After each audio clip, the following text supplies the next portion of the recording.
it's very important to us, the impact we have on the environment and on where Sacha Inchi is grown. And I know consumers care about this as well. And so we source our Sacha Inchi from two different places. It's native to Peru. That's why it's called the Inca peanut. And so we are sourcing from Peru and from Southeast Asia, Thailand and Laos. In Thailand and Laos, actually in both regions, it's grown without the need for irrigation because there's an abundance of water. So that alone is a leg up on almonds, for example, which are, utilizing a ton of water in regions like California. Welcome to Winning at Work, the podcast for foodies, founders, and food and beverage professionals. If you wanted to discover a new brand, a new food or beverage to try, there are literally thousands of companies out there. It is very difficult to do that. That's why we curate the different, the better, and the special brands here each and every week, so you don't have to do the heavy lifting. If you're a founder and you're looking to connect with other like-minded executives, we make that very easy. And if you just work in the food and beverage industry and you're looking for fresh inspiration, we have that here in spades. This episode is sponsored by Temple. Congratulations, you're selling in retail, but the competition is fierce and your brand is surrounded by similar products. How will consumers find you? Let Temple show you an innovative retail sales solution. Click on the Attract Consumers link below. Need to attract great employees?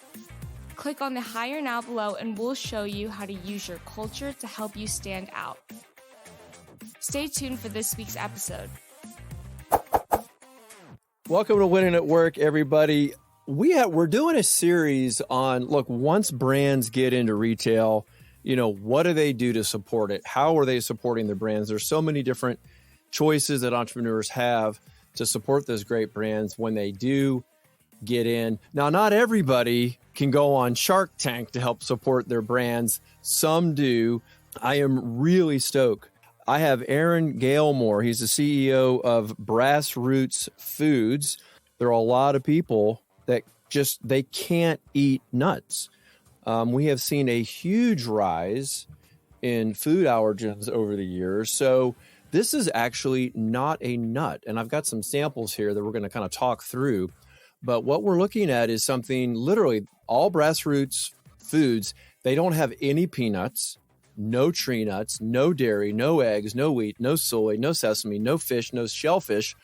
But they do have flavor, which is fantastic. So I'm really looking forward to getting into this journey with Aaron about Roots, about his time on Shark Tank. I cannot wait to talk to him about this. He's got some real cojones to go on this show and to wear what he wore, to do what he had to do. Super excited to welcome in Aaron. How are you doing, buddy? Thanks, Tony. Thanks for having me. I'm great. This has got to be on the pressure cooker scale compared to Shark Tank, like a 1 compared to what you put yourself through. I found your episode. I went out and found it because, they repeat them and this kind of stuff. Okay. You're like a business guy, a finance guy. You show up with this fantastic, purple New Orleans style suit and you're singing and you're throwing beads. How did you pull that off? Yeah, I'm a little crazy, I guess, is part of it. My dad is a singer-songwriter. So that's kind of where, and there's a lot of, we're based in New Orleans. And so we wanted to bring New Orleans. We wanted to bring some of my family music background into it. My dad taught me some singing, gave me some singing advice, I should say. But yeah, I was nervous. I mean, absolutely. I mean, because you come in and you're singing and you've got this great little brass horn section kind of going along with you. And it's like I could tell you were trying to nail something to finish. Yep. And let's just get this over. I want to get to my pitch. Yeah, we had, the business side, like you said, I felt very comfortable knowing how to answer the questions, whether the Sharks liked them or not. I knew my numbers. I felt good there. The you have a certain amount of time to finish your pitch. You have to end up physically at a certain spot within the studio. And we had a lot of choreography. I had my two buddies who, like you said, brought brass instruments on. So it was nerve-wracking thinking through all the steps, the timing, and knowing the that we had entertainment side of it. We had one shot to do it. Right. Yeah. So I definitely, a lot of people absolutely love that show. So I think the people who are watching or listening to this now, you're going to see on the thumbnail of the episode, you're going to absolutely see this, you got the fleur de lis. I can't tell what else you have on your suit, but anyway. There's the crawfish on there. Oh yeah. And I wear this suit around now. You do? Oh yeah. I wear it around like to demos and things like that. And I get people who stop me and they say, wait a second, I've seen that suit before. Oh my God. So literally you've just answered all the questions I had today about how do you support your brand. You just show up in your suit. You just have to wear good clothes. Yeah. You just, what you do is you send brand ambassadors to all the Sprouts and they just walk around with a suit. There is a segment of our listeners that I would call foodies, people who are very interested in food. I want you to tell us about the Sacha Inchi. Well, it's not a nut. What is it called? It's considered a seed. A seed. Sacha Inchi Seed. Yep. Yeah. So tell us about the seed. Talk to the people who, maybe they are struggling with some of these allergies and what they can expect from this food. Yeah. Yeah. I think the first thing is what's really important is you eat it just like a nut. It's got similarities with a peanut, similarities with all sorts of other nuts. It's got a really nice, snappy, light crunch to it because it's got a hollow middle. But if you pick it up and you look at it and then you eat it, say, okay, this is a nut. But at the end of the day, it is a seed. So it doesn't have the same allergens as a peanut or an almond. Doesn't share those allergens. But I think, honestly, the most important thing about it, the reason it's so special is nutritionally, it is truly better than the other nuts out there and peanuts. So more protein, more fiber, and really high omega-3 fat content, just about the best plant-based source. I saw that. Omega-3s. It's like 4,800 milligrams of omega-3 to Zippo for almonds. Yep. So it's more really good fiber, for a little more protein. Mm-hmm. Yep. It's really good for your gut health. You can get it, there's some nuances there, like the ratio of omega-3 to omega-6 is really important. And it's got a very good high ratio. But it's good for all sorts of regions, cardiovascular, brain health, gut health. It's just really, really good for you, in addition to being free of the top allergens. Well, and I appreciate the sample pack. So, what I've been munching on are I've got the lightly salted. Yep. I've got the sweet heat. By the way, do you have like a name for this little guy on the package? He looks like he's got little eyes and a hat. Is there a name for your little mascot? We've been working on that. It's our equivalent of Planters, Mr. Peanut, basically. Right. That's what I'm thinking. Like I crunch like a nut. I like to call him Nutty the Seed. But we're still testing it. You might confuse. Yeah, you might be confusing your marketplace with that. Yeah. Well, you know how Chick-fil-A, they've got the cows and they're like, eat more chickens. Right. Exactly. So you can kind of go with that little play. Well, I can tell you, we've been snacking on these and I definitely like the sweet heat. It's not too hot. That's our top seller. I like that. I mean, I really like that one. I also have a sweet tooth. So these dark chocolate are really nice too. The way you've lightly coated them with that chocolate. Mm-hmm. I mean, that is really good. Yeah. That's something that's sort of the flavor we use for people who haven't tried Sacha Inchi before and want to sort of just dip their toes in the Sacha Inchi water. It's a good intro because they're used to chocolate. Yep, exactly. And it's really good chocolate too. It is good Yep. chocolate. Yeah, I think that would be good for kids too if they don't know what it is. Yep. You know, kind of Yeah, that's 70% dark, organic, fair trade chocolate. Really, really quality stuff. Well, you know, parents are always looking for good snacks for their kids, you know, and this is good. Yeah, and we're actually coming out with a snack pack, and we can talk about this as a retail strategy, but we're coming out with a grab and go 1 ounce serving size for these. So it's a little bit easier to take on the go. We give our kids our Sacha Inchi seeds, and I'm usually taking like a pound bag in the car with me and having them just share it with each other in the back of their car seats. Right. But it's more practical to have a single serving. Yeah, because what I got here as a 4 ounce, so I could see, a nice 1 ounce. You know, you could just kind of take that in one seating. Yep. Okay, so and you'll notice too, Tony, that I showed you the before and the after of our packaging. So the lightly salted is actually our older packaging, and we've changed it since to be more product focused, more educational around Sacha Inchi, and let our brand be in the background a little bit more. I see. Yeah. And this is about retail strategy as well. Imagining someone going through an aisle in a Sprouts or a Whole Foods, and we want them to see immediately that this is okay. You eat this just like a nut, and it's better for me, and it's free of those allergens. Boom, I'm sold. Yeah, it would seem like you would really want to bring that out. Yeah. I mean, it's one thing to be functional. It's another thing to be good. It's another thing when you're both.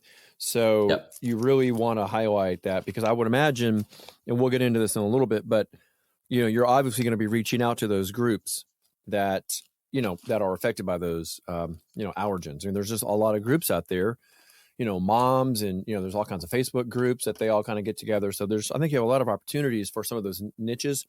So,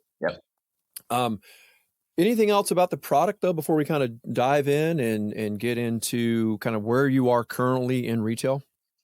Yeah. I mean, the other thing I wanted to mention is just, it's very important to us, the impact we have on the environment and on where Sacha Inchi has grown. And I know consumers care about this as well. And so we source our Sacha Inchi from 2 different places. It's native to Peru. That's why it's called the Inca peanut.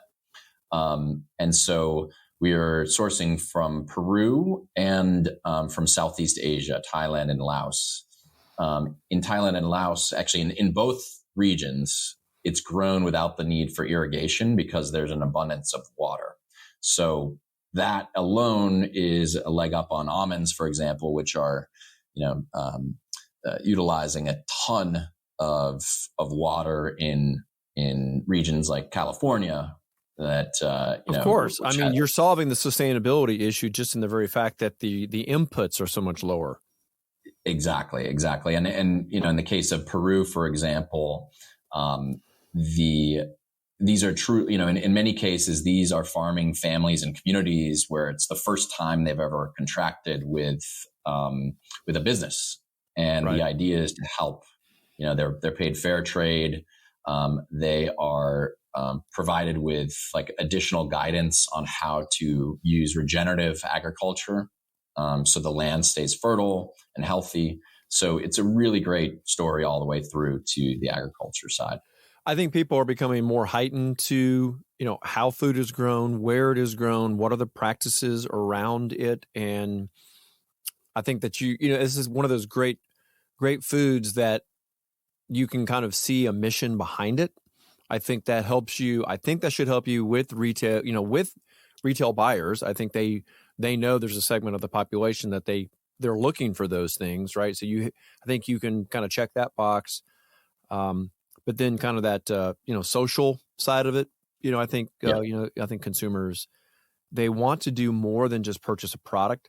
They know that they're helping, through the product. So I think that kind of plays pretty well here.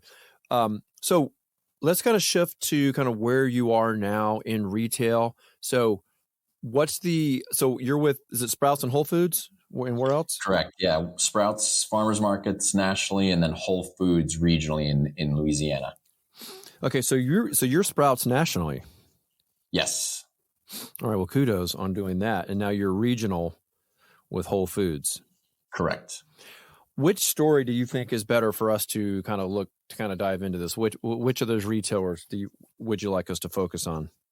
I think let's focus on Whole Foods. Okay. Because we've seen a ton of growth there on same store sales, and we're using that success story as kind of our strategy going forward. Okay, so you've had some things happen successfully, and you're trying to replicate them. Yeah. Okay, so my question is, when you first met with the buyers, what were they expecting of you? What was the level of expectation in terms of when that product hit the shelf? I'm just curious about that initial kind of pressure cooker that you may have felt with them. Yeah, I mean, and you're talking, Tony, about when it was first placed on the shelf. Yeah, Correct. I mean, there's an expectation of support from us, I think. Usually you're given, let's say, 6 to 9 months to show growth. Ultimately, what you're trying to do and what you're encouraged to do is make sure that you're growing. Number one, you're able to sell both at discounted and full price retail, right? So you don't want to always have to be discounting your price to generate sales. And when you're not on sale, you're not generating any sales. So ultimately what that is trial and then repurchases. And I think, we've done is I wanted to show my retailers that I personally was going to show up and do some samplings, for example, in the stores at the beginning. So not only were we putting financial resources and thought behind our strategy, but I was actually going to physically put time and effort myself into it. Did you wear that beautiful suit? I did. I do. In fact, I have money. Yeah. Yep. It's very helpful. It's very helpful. It calls attention. I mean, you stand out big time. It helps. But yeah, there's an expectation of you have, typically 6 to 9 months to show that your product is better in terms of sales and gross margin for the store than the bottom sellers, maybe the bottom like 20% of items in your category. Do they give you the actual kind of raw metrics that they expect you to hit? No, not usually. Honestly, you have to pull that from them. So it's sort of on you and on me in my case to say, okay, we're going into this category. Let's say it's the nuts category or the the functional snacks category. What is the average for the set and what is a healthy goal in the next 6 to 9 months? I think that's a really important expectation to set at the very beginning. So you have to pull that information. You do get that information from them. And is it then it's just an expectation in those 6 to 9 months that you are X percentage better than the bottom third or whatever? Every retailer and buyer is going to have different true milestones and expectations. And not everyone is going to say, I want you to be explicitly 20% better than this number by 6 months in. It's all very loose goals. And, if you're showing growth, I think growth is the most important thing. You show good growth and you show repeat purchases that happen not only when you're on sale, but when you're full price as well. Right.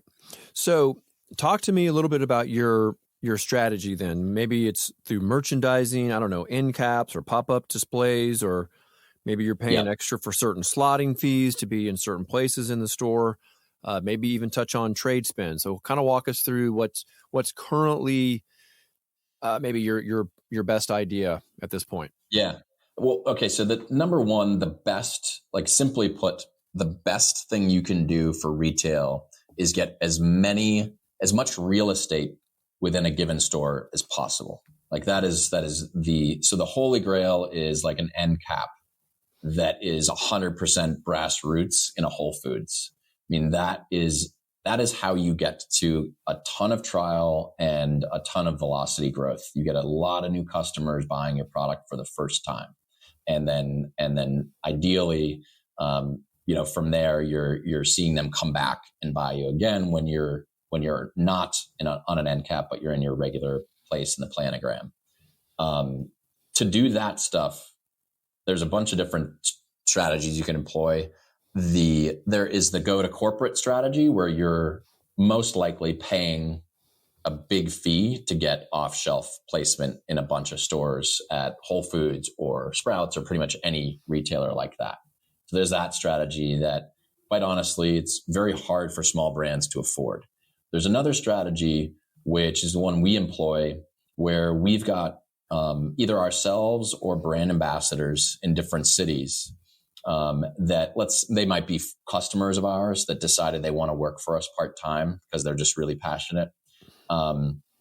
We get them to go out and they're doing samplings at the stores. They're getting to know the managers of our category and building that relationship, showing commitment, going to put coupons on our bags in addition to the samplings. And you get it to a point where the managers believe in you and the product, and they're actually giving you some off-shelf opportunities through basically your sweat equity.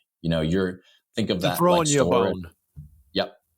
But that's because they see what you're doing already to increase your velocity just through hard work and putting boots on the ground, let's say.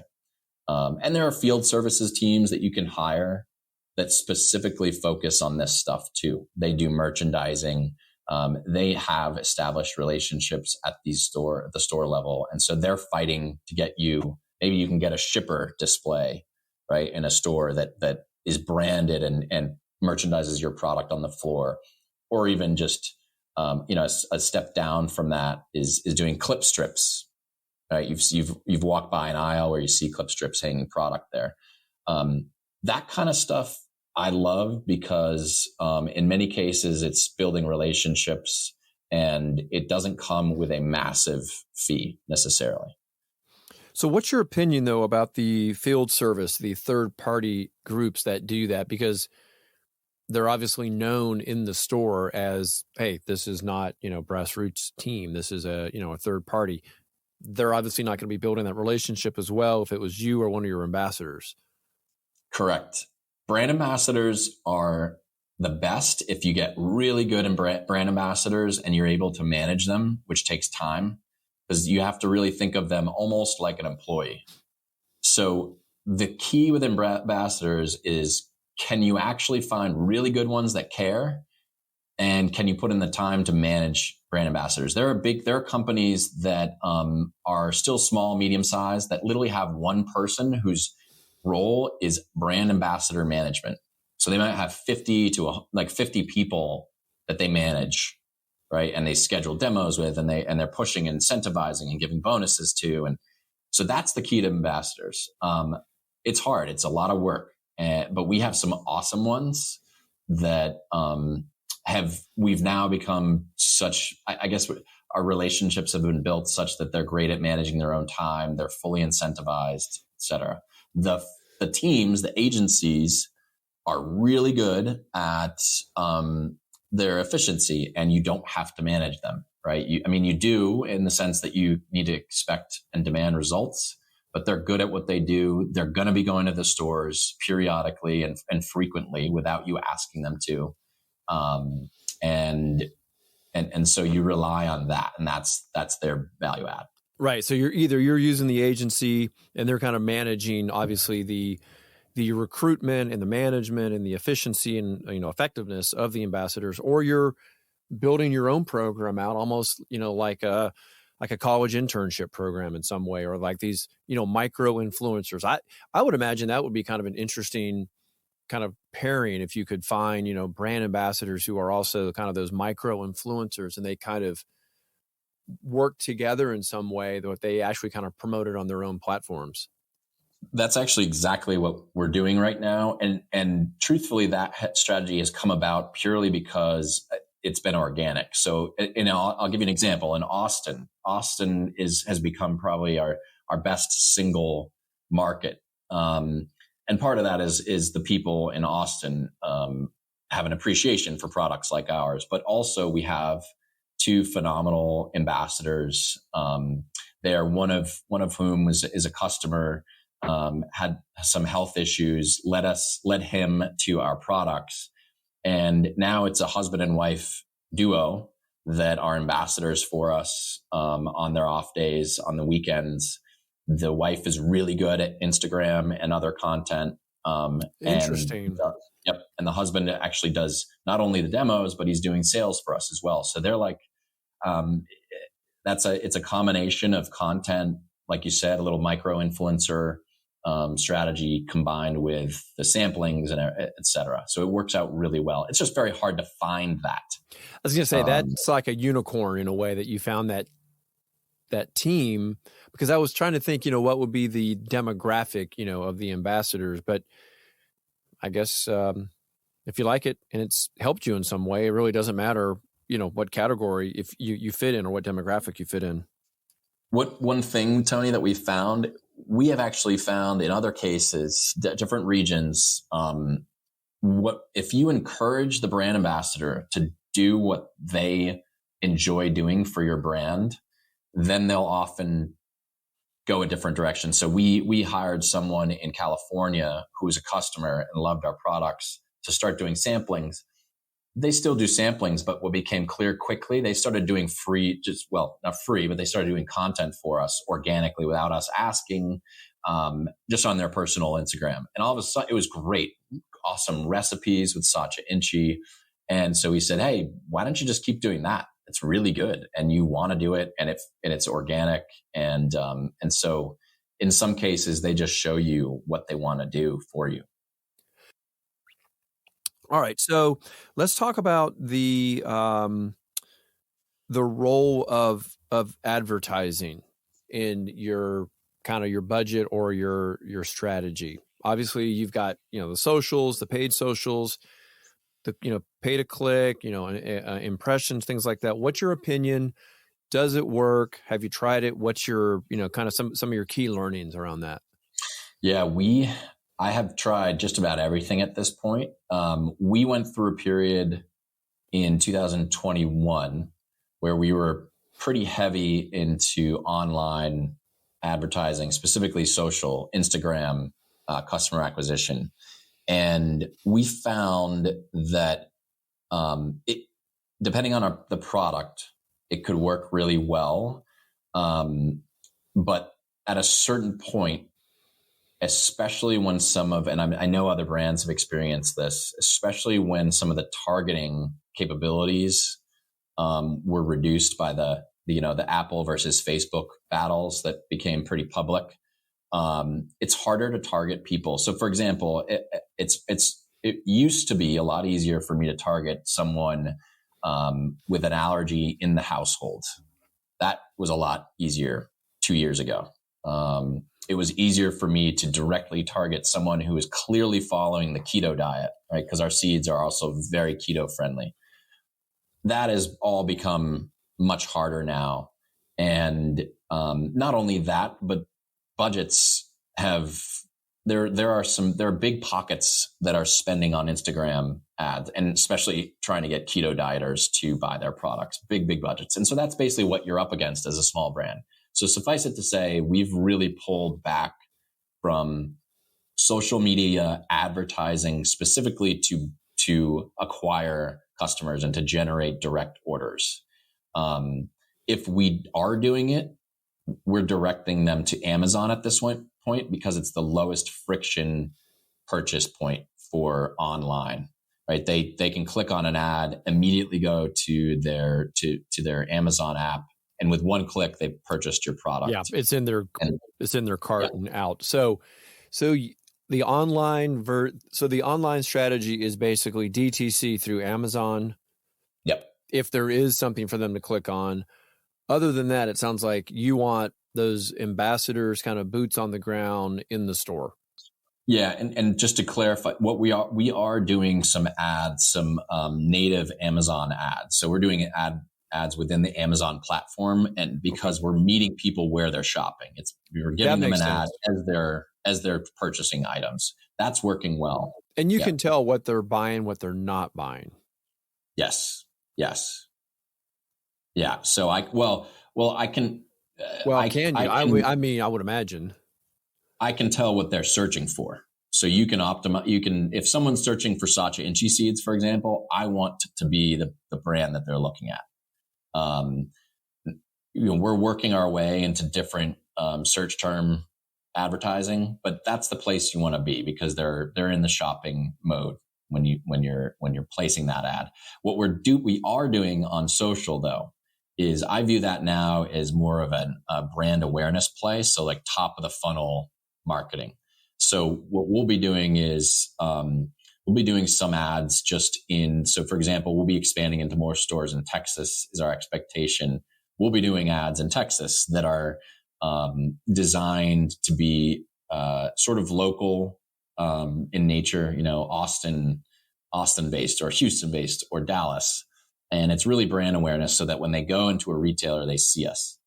The other thing is there are lots of sampling programs out there that allow you to actually serve a coupon to someone digitally and actually encourage them to go into a specific store to buy your product.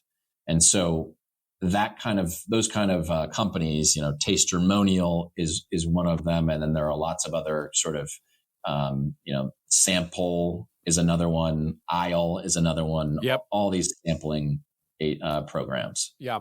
I think it would be good to talk to you more about that in maybe a live stream, maybe the next time we get together. Yeah. I'd kind of like to see that as you're growing, as you're expanding, getting into the Texas market.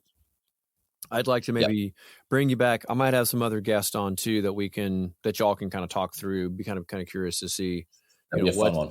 Yeah, kind of what's working because Tastermonial, I've not heard of that one. Aisle, I've heard of. So I think it might be good for us to have just our own kind of separate conversation around some of those kind of sampling, kind of get them into trial and get those coupons because. Look, you have to incentivize them in some way. Yes, I mean the product tastes good, and we know it. It says here on the bag, no top 9 allergens. So that is going to bring some customers into you right away. But you don't just want to attract those people. You want someone who just sees, ooh, lightly salted. I like salt, or oh, here's a chocolate treat. That's that's the bigger marketplace.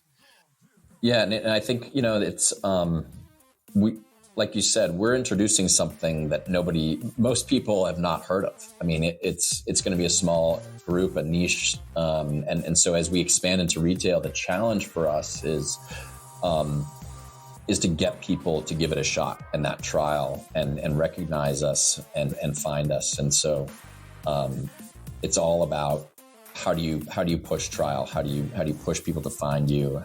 And then ultimately the product has to speak for itself when it comes to the repurchase. Yeah. I mean, you can get them to try it once. Yep. Yeah, exactly. Well, look, I think we covered a lot of ground here in about 30 minutes, Aaron. It's great. So tell us about kind of what region you are in Whole Foods. And again, the website to go check it out. Yep. So you can find us on of course on Amazon. You can find us in Sprouts, farmers markets nationally, and then Whole Foods in Louisiana. But hoping for some expansion there soon. And then our website is brassrootsfood.com, and Instagram handle is @brassrootsfood, as well as TikTok. Got it. That's great, Aaron, and excited to see it and meet the Shark Tank star with that crazy purple suit live and in person. I might just have to go to Houston to watch this sampling, just to kind of watch you with this suit on. Might be worth it. Let's do it. Or maybe what you need to do is to start live streaming yourself. I've actually been at one point. I was trying to set up virtual samplings where we'd have an ambassador or a demo person bring or even like a yoga studio, bring an iPad and have it streaming the entire time. And I'd just be sitting here and anybody could come in and just ask questions and say hi, but it would allow me to just be in New Orleans. And I haven't had the time or resources to get it all set up. But that's kind of love interesting. that idea. Yeah. I'm glad you shared that here. That's That's good. That's a bonus idea. So, yeah. All right, everybody, go check it out and stand by for the live stream, which we'll figure out. We'll get it organized, and eventually we'll get that information down in the show notes. Thanks a lot, Aaron. Thanks, Tony. Good talking to you.